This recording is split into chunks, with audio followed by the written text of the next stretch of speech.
welcome to another video from the farm. Today we're going through setting up electric fencing. Today then we're putting in these rolls of netting to start creating a clockwork rotation within our acre and a half of the chickens here. As you can hear, they're all pretty excited to get back outside. I shut them in properly last night so we could do this without the chickens interfering, and we can keep the gate open today. I'll just explain what we're doing. So it's pretty easy to set up your electric fencing systems. There's a couple of ways which you can do it, but they all involve a few core components, one of which is this. Now this puts out your power, so it's like a little pulse of electricity sort of every 5 seconds, which is low amps but high voltage, and when run through your electric fencing and an animal or yourself touches it, it'll be a little shock, keeping them away from the fence. Now for chickens, sheep, small pigs, this sort of stuff is your best bet. And it's basically a big net. As you can see, various sections of it have got wire woven in. Now if you're doing bigger pigs or cows, you're going to want to use this sort of stuff. Now this is just thick wire that's flexible enough to stretch out where you want and then hook onto these sort of metal posts here. So you've got lots of brand names of these and two sorts of different varieties. You've got ones that are powered directly from solar, and then you've got ones that are normal mains power, which we are powering from solar but through an inverter.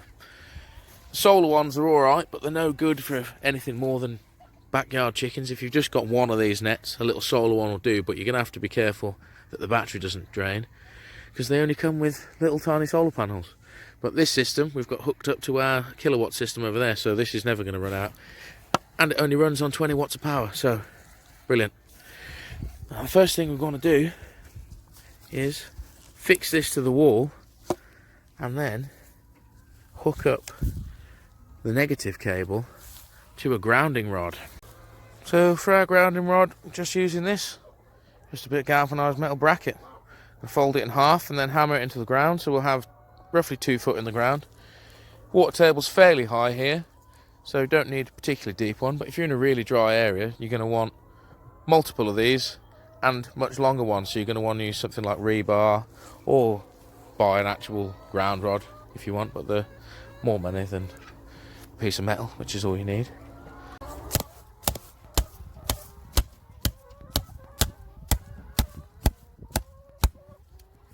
So once that's hammered in, I've simply just wound the wire through a couple of holes there, and then that's it, done.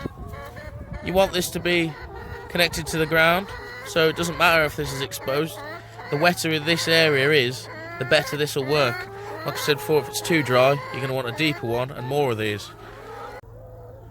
Also, if you're linking more than 2 of these 50-metre nets together, you're probably going to want to put in a second ground post. We're going to put in a second one, because we're linking 3 together. And then that should give sufficient grounding for this whole system to work properly.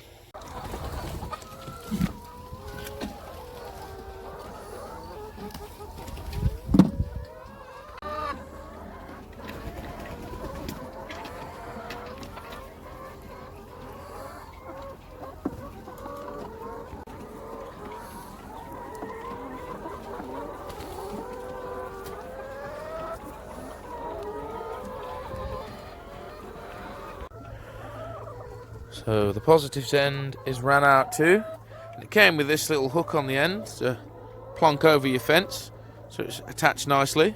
But if you don't have one of these in the little pack you get, just make one. A little bit of wire, bend it into a hook shape, and it'll just dangle on.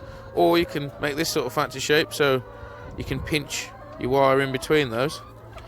But yeah, pretty much there. Let's lay out some fencing, switch this on and test it out. Now we've found in the past it's best to get your first couple of posts in and then unreel it all first. Don't try and stick each post in as you're going along, it makes for a bit more of efficient time. Walk it out, put the posts in on your way back. As there's 2 of us though, I'm just walking along behind Stu and sticking in these posts, pulling it roughly tight, and there we go. So we've got one section of fence all laid out now. And we've got it connected on with a little connector piece to this sort of main cord wire, which the net should have on, which connects all of the strands with wire together. And now it's all left to do is switch it on and test it out. Okay, so we're hooked up now, and it's the moment of truth. I think it's on.